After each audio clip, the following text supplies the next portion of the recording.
Welcome to the Level Up Artist Podcast. We are your hosts, Adriana May and Jackie Sanders. We are two art professionals sharing forward the advice and business lessons we have learned along our creative journey. We talk to artists, leaders, and art professionals to demystify the creative process and discover new ways to succeed as career-minded artists. If you find value in these conversations, please go ahead and subscribe. This will help other creatives like you find our podcast, and you'll be notified when we drop a new episode every Tuesday. On today's episode, we are so excited to be sharing a recording from a recent free panel discussion that we hosted as part of a joint partnership between Arts Access, Triangle Artworks, and the Level Up Artist podcast, titled "Is Your Art Accessible? Tools for Visual Artists." Yeah, absolutely. That was definitely a fun conversation that we had. To just give you the quick synthesis before we dive in, as a visual artist, you have many opportunities to make your work more accessible to all types of art lovers, including disabled persons. In this discussion, was filled with amazing ideas as well as practical tips, things that you can implement to make your work more accessible for more people. So from wheelchair navigation to different types of technology, different things you can do with exhibition materials, we covered a lot of ground. So without further ado, here is our conversation. Enjoy. This is so exciting. I just wanted to take a couple of quick moments. My name is Cynthia Dice. I am with Triangle Artworks, and I'm super excited about seeing everyone here tonight. I'm going to turn the discussion over really quickly to Jackie and Adriana. Let me give you a couple quick introductions for them. Adriana Amin is a Puerto Rican artist. She's based out of North Carolina, and she creates really vibrant abstract paintings and colorful ceramic objects. Her work's really amazing and luscious. And Jackie Saunders is an abstract painter, also based out of North Carolina, and she explores layering and manipulation with her work. It's really organic and geometric and also really amazing. They have a tremendous podcast called Level Up Artists, and we're so happy that they're working with us tonight to bring this programming, and it's also going to be available on our YouTube channel. This discussion is really important. I personally feel like it's important. I think everybody involved does. So we want to make sure it's as accessible as possible. I think it's going to be a podcast too, right? Like an auditory podcast. Okay. Another important thing to mention is that this program would not be possible without obviously Triangle Artworks. We're an organization involved in helping you as an artist take your work seriously and helping our communities take artists as serious parts of our communities, but also Arts Access. I'm going to post some links in the chat throughout tonight so you can grab onto those and use them later. But Arts Access is an amazing organization based out of Raleigh that does a lot of great work to help keep arts accessible and all kinds of arts accessible for both viewers and artists. So thanks, folks, for being here tonight. Thank you, everybody, for joining us on today's, I want to say episode, but of course it's a panel discussion about accessibility tools for visual artists. Before we dive into the conversation, let's go ahead and introduce our panelists. So we have Michelle Davis Petlins. Michelle is a mixed media artist who incorporates a wide range of materials, including polymer, clay, stones, and natural materials.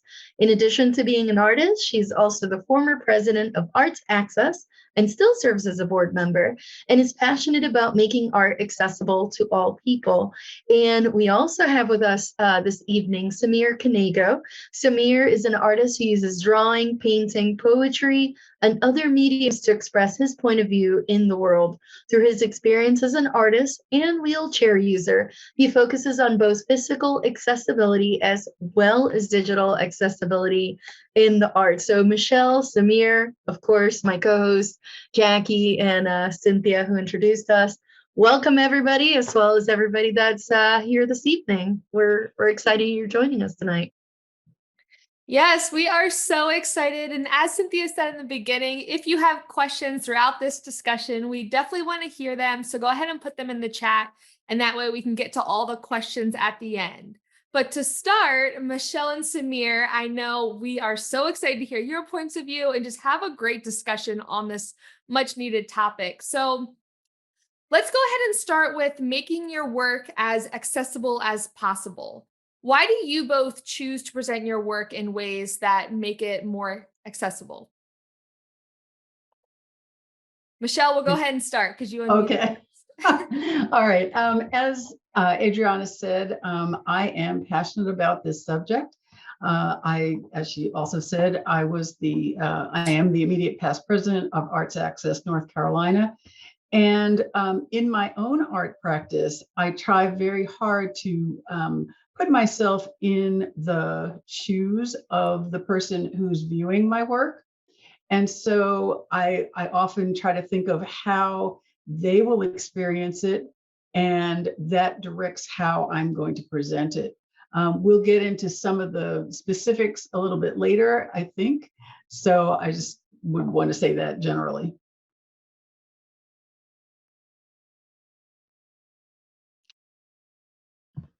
For me, I think a lot of especially my kind of the beginnings of my art were very much came from my own experience of disability to some extent, and a lot of the really useful and supportive arts communities that I've been in have been disability arts communities, and specifically kind of these cross disability communities. And so just sort of naturally, as part of that, you want all of the people who are in community with you to be able to access that art. And so that's why it's always been really important to me to think about accessibility in my work, to really have that be central in my work.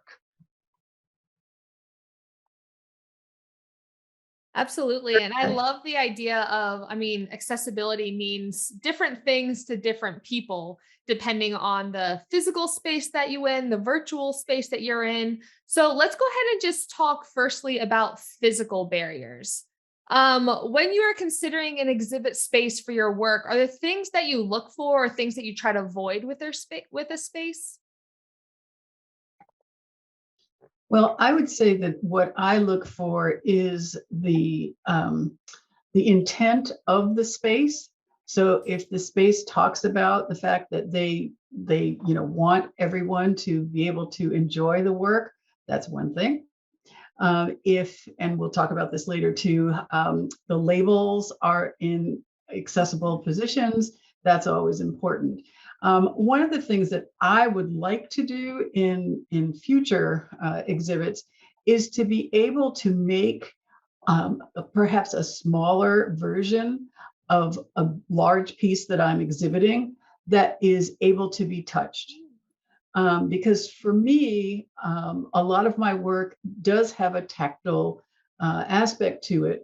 So I feel like they could, everyone could touch the little beads that I make that have a lot of texture. They could touch the stones. They could touch the twigs that I've painted and experience the piece in that way. Now, I know that exhibit spaces very often say you cannot touch, but I feel like I, as the artist, should be able to say, no, people can touch either my main piece, if that's allowed, or a smaller piece that I would make especially for that purpose. So that's one of the things I would like to do in the future.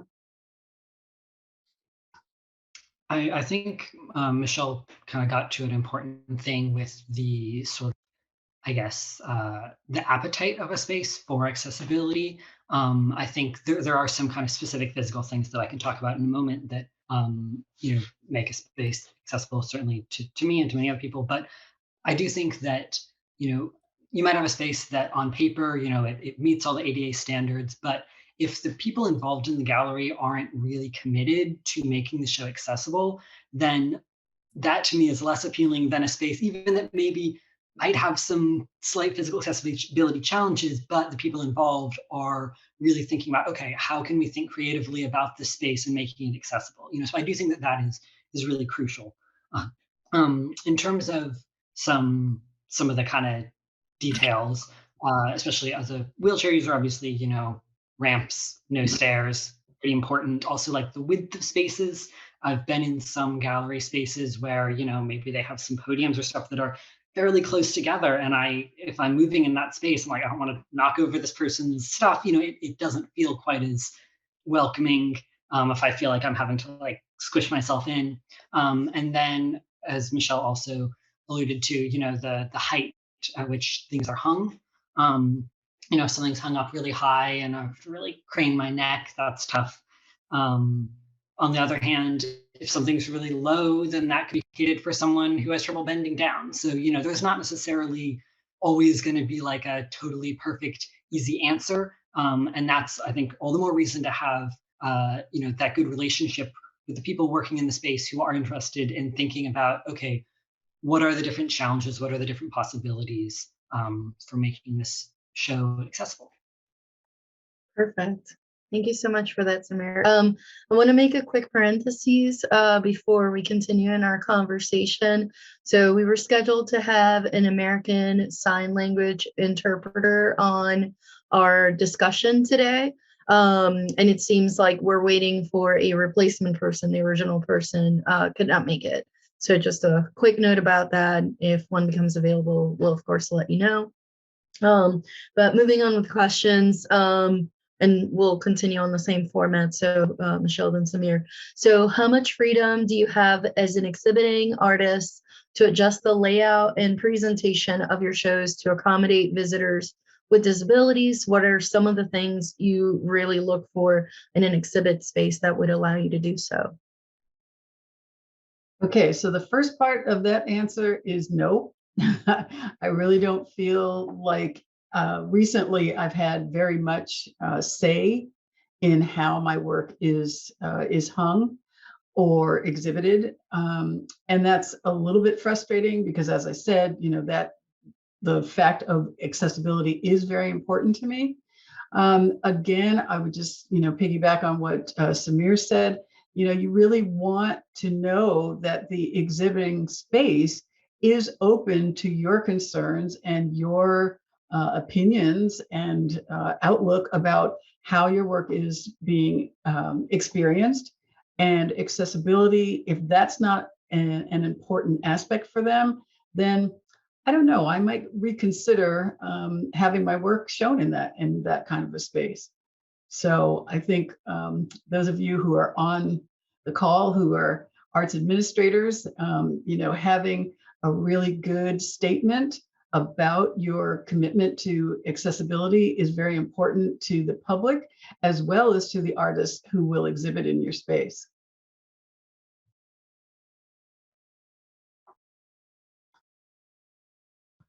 Yeah, for me, my disabilities mean that I need a fair amount of help, often just like with the physically installing my work, which I think can make it further complicated, and that I can't even be as involved in how that work is hung on the wall and where it's hung and all that stuff, which definitely complicates things in terms of the physical setup. But a couple of things that I do try to do to create some accessibility, maybe kind of despite issues in the physical space, is I'll make it like an audio tour of the exhibit, which probably sounds fancy, but it's really as simple as opening up the recording app on my phone and moving through the exhibit, or even just sitting in my house, imagining the exhibit and describing all of the pieces. So that's one thing that can be accessible, make it more accessible for some people.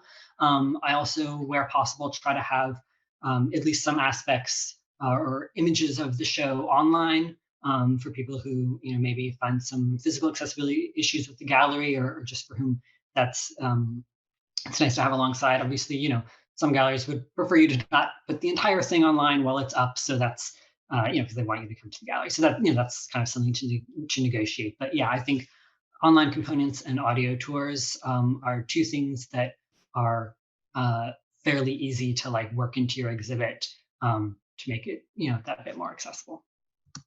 Yeah, I think that's incredible. And I feel like, especially as we're sitting on this Zoom call talking about this discussion, the power of technology is so important these days, of using it as a tool. And it doesn't have to be this huge barrier for entry, because as we know, many organizations or art centers may be limited on resources in terms of you can't get a 3D virtual model exhibition tour of every exhibition that you have, as wonderful as that may be. But there are more low-hanging fruit, like audio tours, like you mentioned, that institutions can tackle. And before we dive more into ways we can incorporate technology into this arts access conversation, I do want to touch on what you both mentioned with thinking about displaying art at various institutions. And it's sounding like a big component really is just understanding that the institution or the group or the individual is conscious of the conversation or making efforts where it's makes sense for them to be conscious of various disabilities. Samir, as you said, not every physical space, especially as you go to like historic landmarks or getting permits to physically alter a space that adds added cost or potential roadblocks. But just knowing that institutions are doing the best that they can, given the variables that they have, can go a long way with various community members. So, what would you say is like the main physical thing that you would try to change or adjust when you're setting up an exhibition of artwork? Is there one low-hanging fruit? I know you guys both listed amazing examples, but is there maybe a couple of things that you would say were the biggest things to focus on? Well, again, for me, again, because my art can be very tactile, I Mhm. would love to see exhibition spaces appreciate that and encourage that. I also, as part of what I do, I also teach art to children and to adults with disabilities. And so I know that it's very important for everyone to be able to experience the art in whatever way is best for them. And so if that's visual, that's one thing. If it's tactile, it's something else. And so I know I keep harping on this thing, but it's very often, a space will tell you, no, no, no, we can't have anyone touch anything. And I'd like to see that relaxed because, again, if the artist is comfortable with that, then I think the institution should be too. I know Mhm. there are insurance problems and I know that there are probably other, considerations, but I think that that goes a long way to that welcoming atmosphere that, Samir talked about. We all want to be welcomed in spaces. We all want to feel like we belong. And so the making things accessible in that way, I think goes a long way to do that. Yeah, that's amazing. And especially, I know in my studio, we just had a family day recently. And so having a physical piece after our pre event conversation, I was like, that would be a great idea to incorporate. And so, even just different age levels, that makes it very accessible to bring a piece down to a child's level or be able to bring it outside of a studio if they cannot access a space. It's a very helpful tool. So, I love that. And Samir, especially when it comes to the technology, I know you have so many ideas of how things can be more accessible. So, what are some things in that regard that you see as possibilities? I think in terms of low-hanging fruit, for folks who are posting their work on, a website or social media, just making sure that you have alt text or image descriptions for all of those pieces.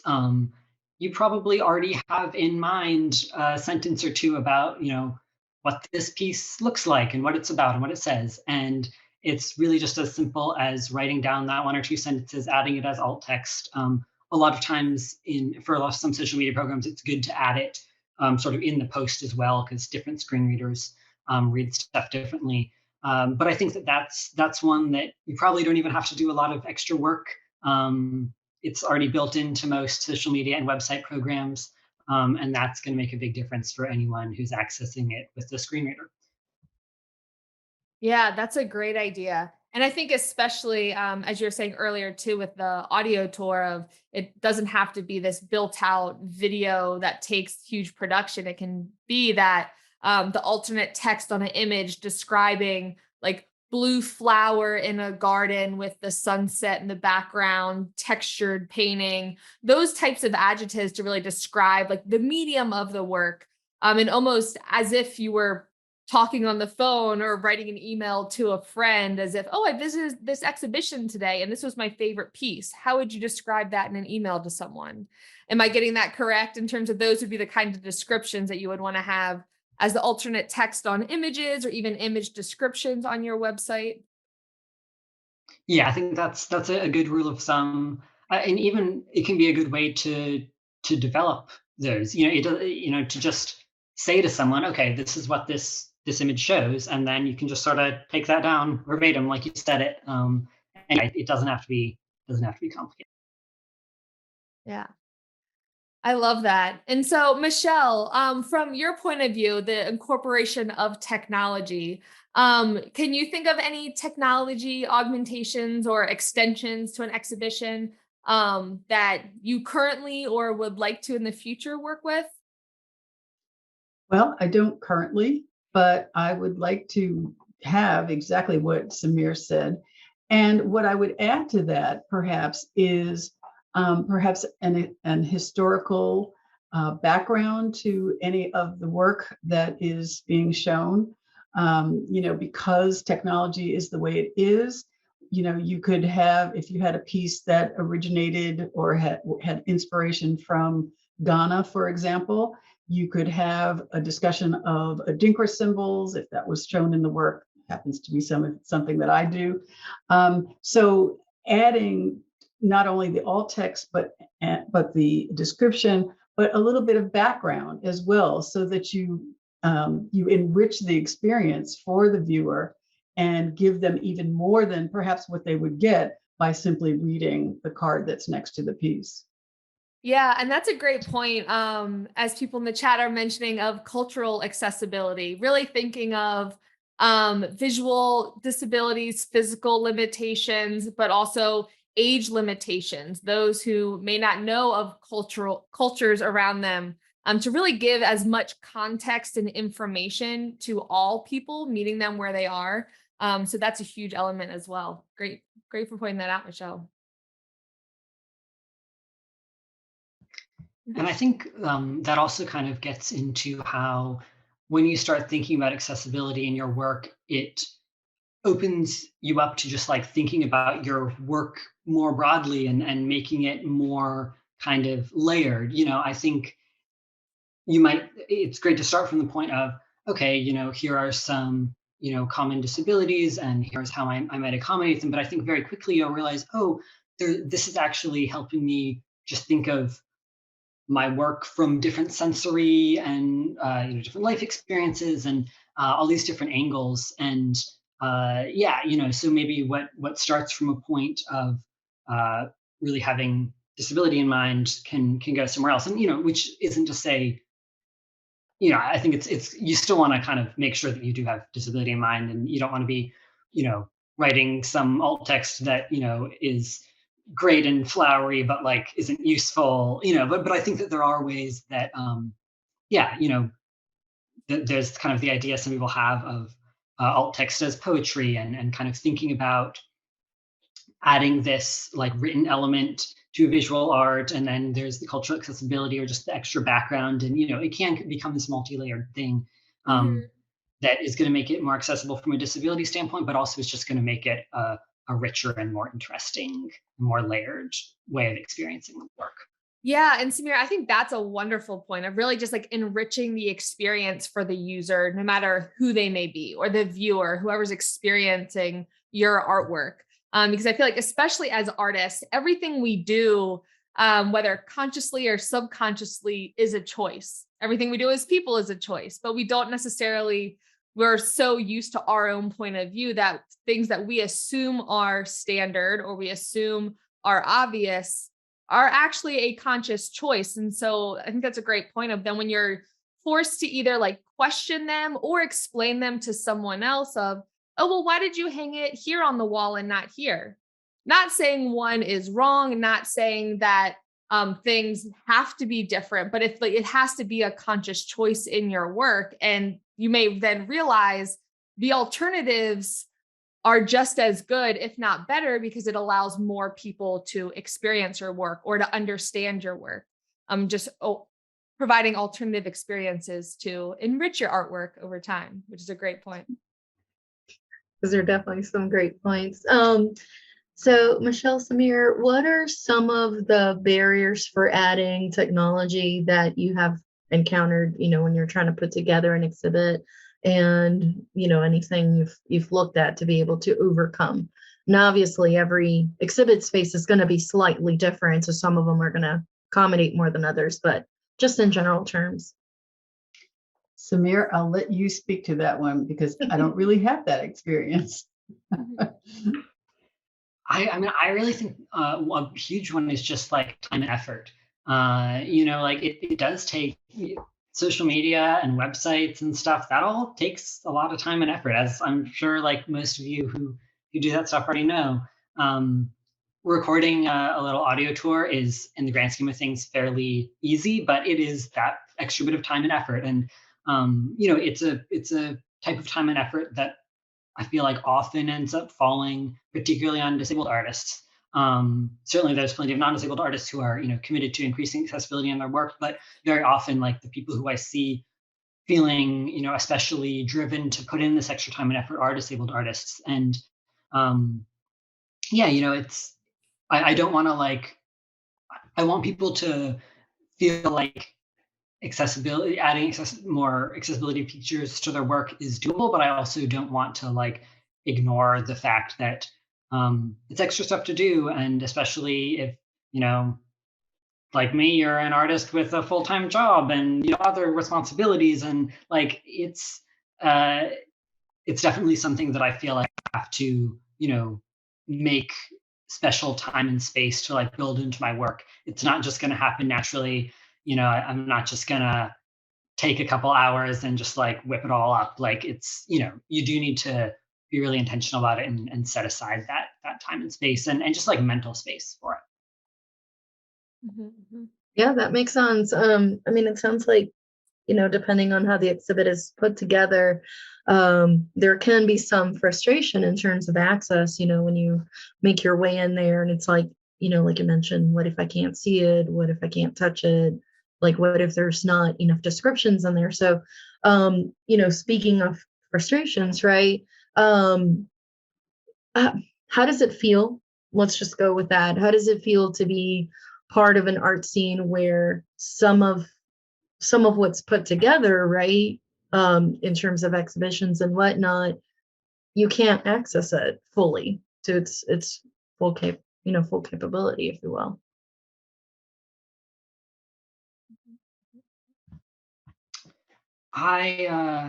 This is a tough one because definitely there's some very cool art spaces around where I am that are not accessible, and I get it. It's these are old buildings and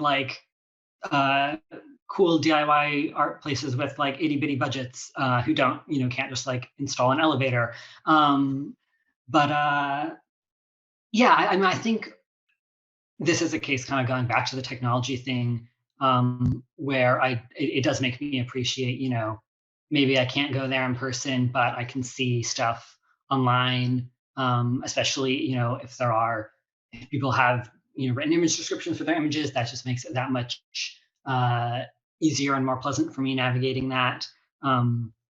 So yeah, I don't know, and I don't know that I have a lot to say beyond just, yes, it is frustrating. To me, I think it goes back to the whole idea of the institution that is putting the exhibit together. And so the thought process that goes into making things accessible, if you are a building that cannot retrofit an elevator, well, maybe you spend the time to have somebody go through the exhibit and talk about it and video it and put that online so that everyone can have the experience of seeing it, even though they can't physically be there. So, I think my focus usually is on the people that are making the exhibit possible for the artists.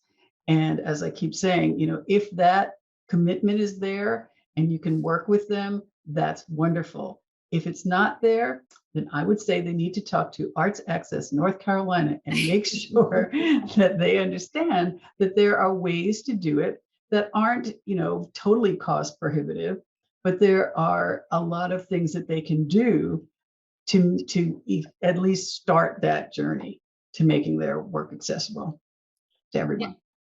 Absolutely. And I think that is part of that conversation, both from an institution standpoint, but as an artist standpoint, that you both have beautifully brought up of the willingness to engage in the conversation from the institution standpoint, to learn, to educate, but also do what's within their means and maybe push the barrier a little bit out of their comfort zone. But then also as the artist of asking those questions, whether you are a disabled artist or not. I feel like that's a conversation that all artists can bring up when applying to exhibitions, and maybe being selective with the institutions in which you exhibit at. Even if you don't necessarily pull artwork out of a show because it's not fully accessible to everyone. But I think that's really where a lot of us, the power of our voice can come in of if you, with being accepted to an exhibition, ask, so what is your strategy or what changes have you made to your space to become more accessible to more artists? Even just by asking that question, I think challenges people's thought process and hopefully will make them more conscious of it or think about it the next exhibition they put up. And so on that note, I am curious for both of you. I know we've talked a lot about things that changes that can be made or improvements that can be made, but do you guys have any examples that you can think of great times in which you felt the arts or an institution was going above and beyond in terms of accessibility, or a specific experience that just sticks out as an amazing initiative that people could use almost as an example?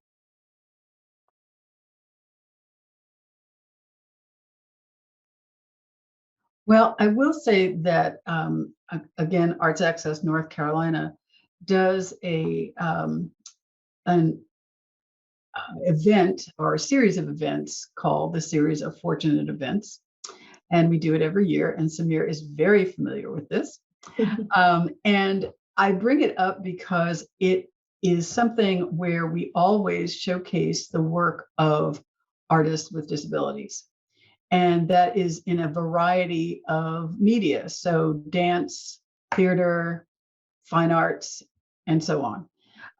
And this past year, we had an exhibit at the Sertoma Art Center in Raleigh, where we showcased the work of disabled artists.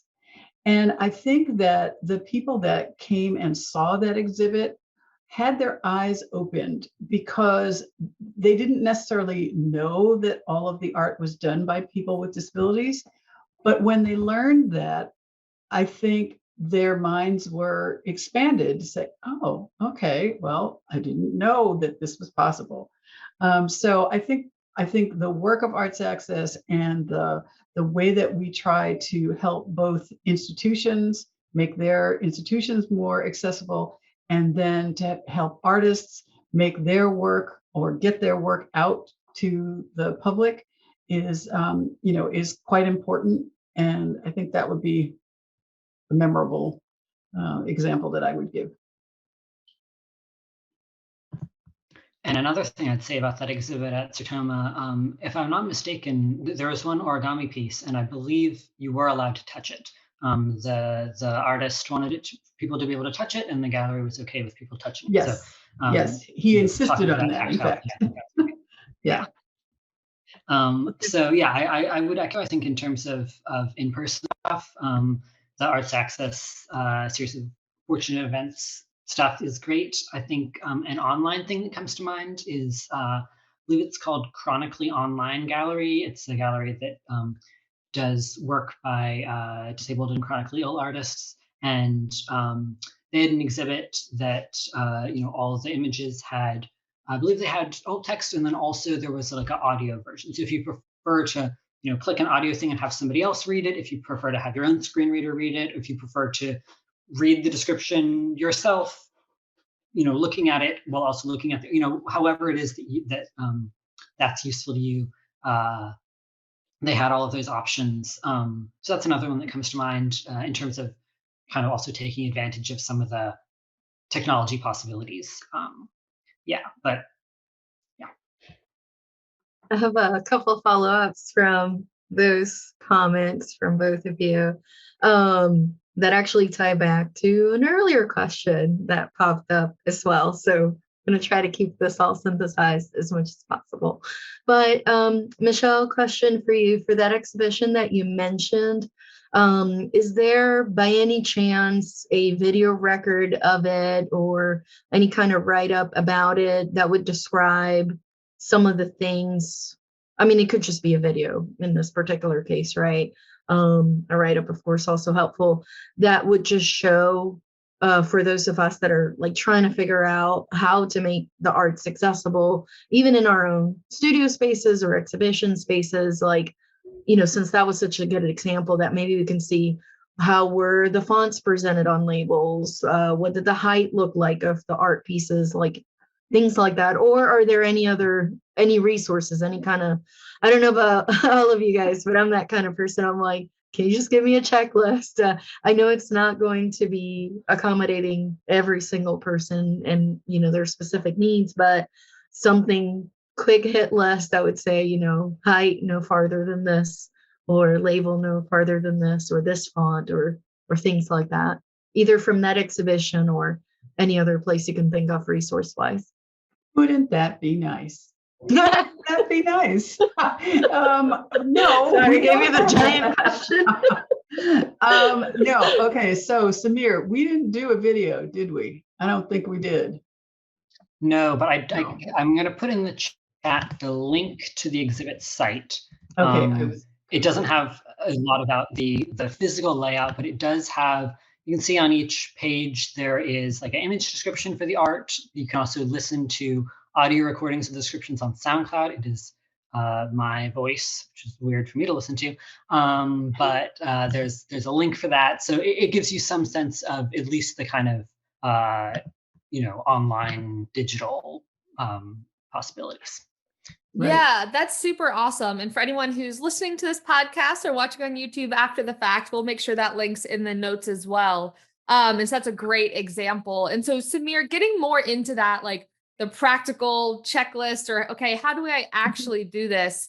Do you mind giving a little bit more detail on, especially from the technology aspect of maybe those voice recordings or any type of basic video production that people can use? Like how logistically was this completed as a good entry point project if someone wants to start on doing that? Yeah, so because this was a group show, all the artists, I as we were organizing, we asked them to just send us their description of the piece. A couple of people have found it more difficult, so I wrote it for them. But if you're ever organizing an exhibit, you can outsource some of this work to the artists themselves. But really, in terms of a checklist, it's as straightforward as you have the image, you have a description of the image, and with that description, you want to embed it as alt text.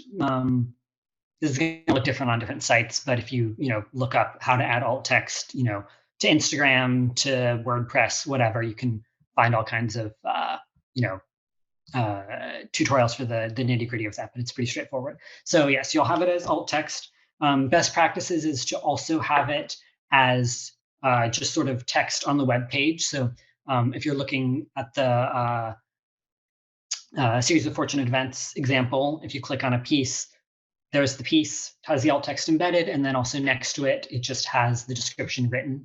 And then if you want to do audio stuff, you can just record that description that you have there written, and either embed it in the site, upload it to SoundCloud, or whatever makes sense with the thing you have. So I guess there's kind of three components of that description: alt text that's built in, an image description that's on the page, and an audio version that would be recorded and kind of uploaded or added separately. Awesome. Yeah. And for recording that audio, for people who may not bring it down even another level, typically with most computers and laptops, there is just like a basic recording software that's built into most computers these days. Or if you do have a smartphone, you can use a voice memo and basically just click a button, it starts recording, and then you stop clicking a button. And phones often easier because then you can just like email it to yourself and it becomes an audio file that then, as Samir was saying, you can embed it in your website, which is more of a on the web developer side of things. But that is a super simple way in which you can do it with technology that's already at most institutions' fingertips. If they're talking about technology accessibility, these are typically things that they already have, which is pretty minimal financial investment for them. But as we are nearing towards the end of our time, we do have an additional question that we ask everyone on our Level Up Artists podcast each week when we have guests. And so we want to bring you guys into the conversation as well. So how do you define success as an artist? Oh, good Lord. Oh, my goodness. Oh, okay. How do I define success? I don't know that I do define success. I don't really think of my art and success as a concept. I think if I am creating based on what I feel I want to create, that's successful. I do work in a variety of media because I'm a mixed media artist and I'm easily bored and I like to do lots of things. Anyway, so I guess if you looked from the outside, yes, I have my work in galleries. Yes, I was just asked to have my work at the North Carolina Museum of Art store. Hard to say. So that's exciting. And if it sells, that will be successful. But I don't do it for success. I do it because I have to. And I think that a lot of artists would say the same thing. If I wasn't creating, I would not be happy. If I was not teaching and sharing what I know with other people, I would not be happy and I would not be successful. So I don't see it as a monetary thing. I don't see it as a prestige thing. I see it as a very internal, me presenting myself to the world. So I don't know if that's the answer that you were expecting, but that's what I'm thinking. Great answer. Yes, similar to Michelle, I would not define it in financial terms. I mean, look, y'all, I work at a school. If I wanted to make money, I would have a very different life in a lot of ways. But I think, yeah, for me, success as an artist, it's being able to basically do what I want with my art in the way that I want it. And for sure there is an element of when I'm in a position where I can afford the materials I want, when I can afford to go take classes, when I had, that there is that kind of financial component. It's definitely also an element of time, being in a position where I can make the time to spend time on my art, to go to other people's art exhibits and all that stuff. I think a couple of years ago I maybe had like a much stricter idea of like, okay, in order to be successful you have to do XYZ. And I think that the more I do art, the more I realize that really I'm just motivated by the feeling of doing art, and everything else is just whatever. So yeah. I feel pretty successful right now. I would say, like, I don't know that there's a lot more I feel like I could or should do to feel more successful than I do now, which is pretty nice. No, that makes sense. I mean, some of the artists we've interviewed on the podcast, they basically say I define success as any day I'm able to spend 10 minutes painting. Like that's it. That it doesn't have to be I have 100,000 followers on Instagram or I make $1 million or anything like that. So nope, there is I mean, long story short, might sound cliche, but there is no one path to success as an artist, which is why we ask everybody, because everybody's definitions are so different. I do have a question that I believe came up in the chat, if I'm not mistaken. So I want to knock that one out first before we keep moving. Have you ever had a gallery, either one of you, or an exhibition space resist changes that you have requested to make your exhibit or the exhibition space more accessible? And how do you approach or handle this? No, I haven't, thank goodness. And I think if I did, that would be a cause for me to consider not having my work at that gallery. I mean, that's fair. I think I've definitely been in positions where I suggested, like, oh, could my work be hung like this? Could it be like this? And the answer was like, oh no, it doesn't really work that way. So it wasn't necessarily a conscious like resistance to, the idea of accessibility. And maybe it's something that I should have pushed more and it would have been different. But I think to the extent that I have encountered resistance, I think it's people genuinely don't think that something could work, and maybe it could. Maybe it would be even better. Yeah, and I imagine sometimes it could be a technological barrier of sorts. Like if you said, could we have an audio version available for visitors? It might be like, well, we don't know how to logistically handle that. Like, how would we, like, we don't know what to hook up to headphones so that people can listen, or QR codes. We're not sure how to connect that. In which case, I feel like as artists, if we're the ones asking for those kind of changes, maybe we can show them, and maybe it becomes an educational moment and say, like, kind of like Jackie was mentioning earlier, do a voice memo and maybe have a QR code, and then people can scan that and then they can hear it on their own phone, their own device, headphones, whatever they use. So let's see. Before I keep going, Cynthia, since you've been monitoring the chat for us, which we are incredibly and awesomely grateful for, are there any other questions that have popped up that we have perhaps not addressed yet? And if anybody has any last minute question, please pop it in now. Well, I have had a couple of folks ask specifically for if there are just some quick tips.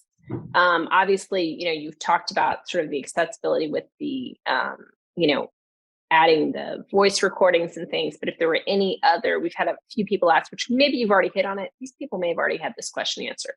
So is there anything else that you feel like you didn't add in here, Samir or Michelle?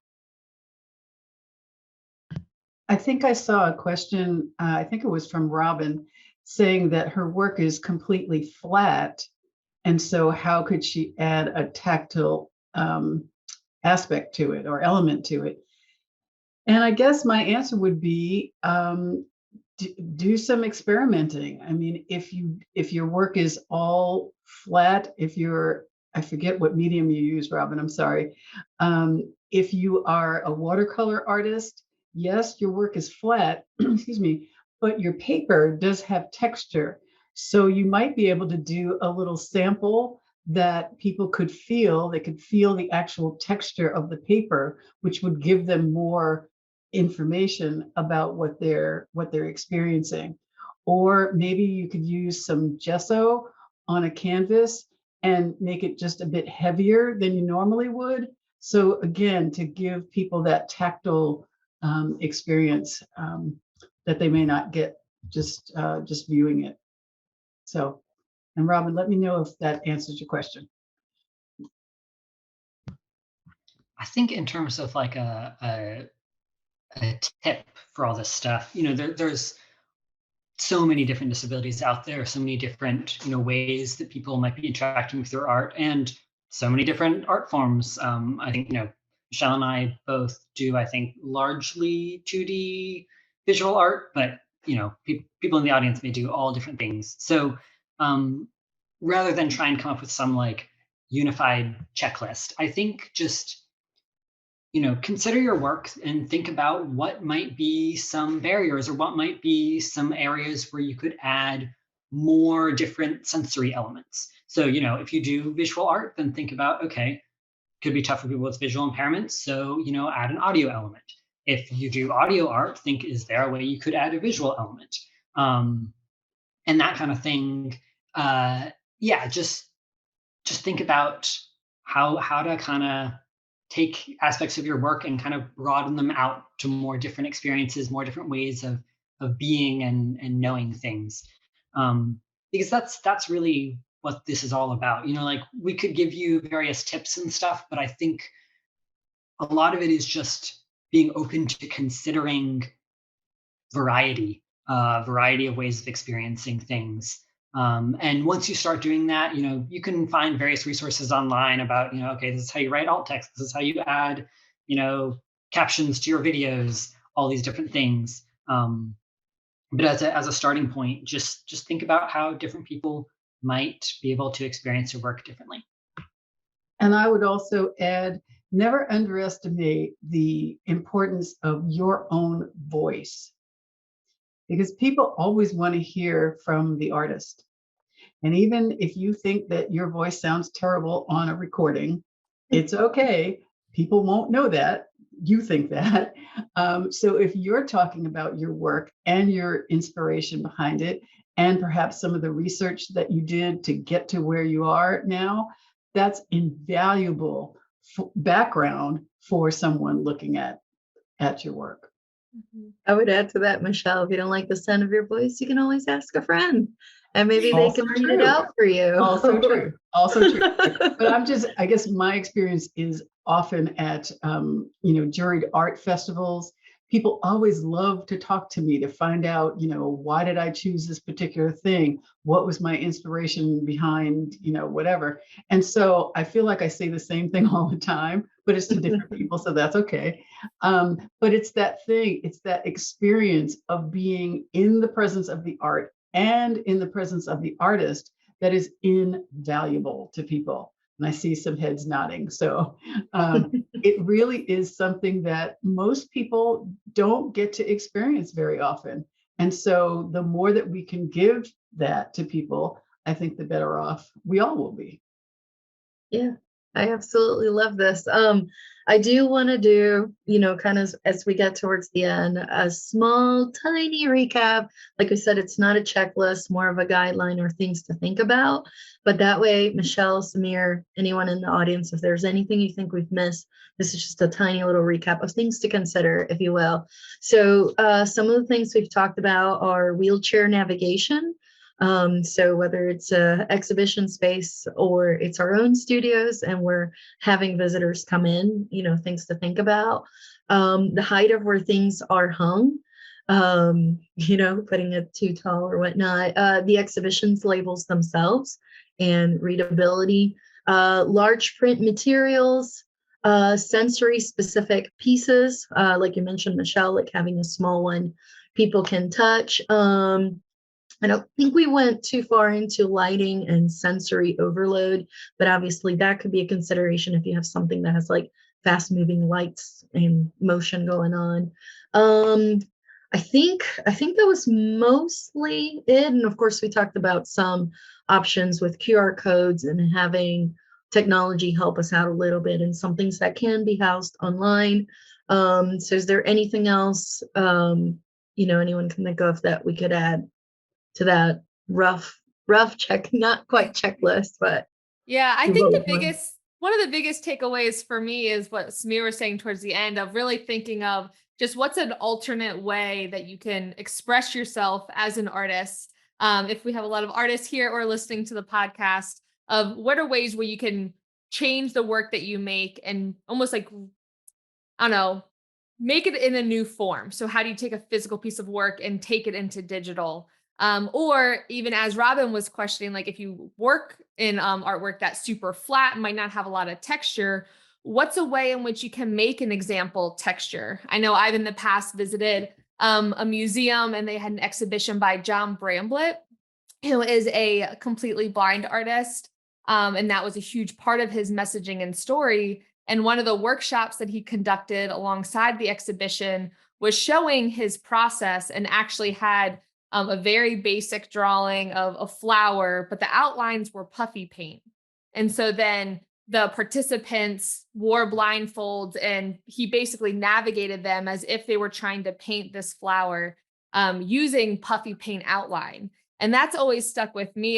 That's an idea too, Robin, of you could maybe have a print of your work that's slightly larger scale, or a detail of a piece, and then use puffy paint on paper. Again, thinking of very low investment financially, hopefully would be accessible to most people, of then being able to communicate, as you were saying, Samir, the composition of your work while they're listening to a description of your colors. And that would kind of replace the two factors of what's memorable about your work, what story, Michelle, is tied to this piece, and using different senses to communicate what normally visually people would experience. So that's a great idea. Yeah, absolutely. And I've seen on the chat, Carol, Craig, Robin, some great ideas here, of course. So, well, when we put together the notes for this conversation and podcast episode, we'll definitely include some of those in, so that folks listening in or watching on YouTube or however they like to consume podcasts can get access to those. So thank you, everybody, seriously, for adding those in to the list. All right, so we really hope that you enjoyed this panel discussion that we shared with you. As always, our blog will be linked in today's show notes, where you can find episode notes, links to resources discussed in the panel discussion, as well as links to all of our other podcast episodes. As always, if you want to stay connected with us in between episodes, share what you have learned. Maybe you have some additional tips that can be shared about this topic. You can follow us on social media. I'm at AmayArt across all platforms. And I'm at J Sanders Studio on all platforms. And if you want to follow the podcast, you can follow us at Level Up Artists on Instagram. Thank you so much for listening. We'll talk to you next week.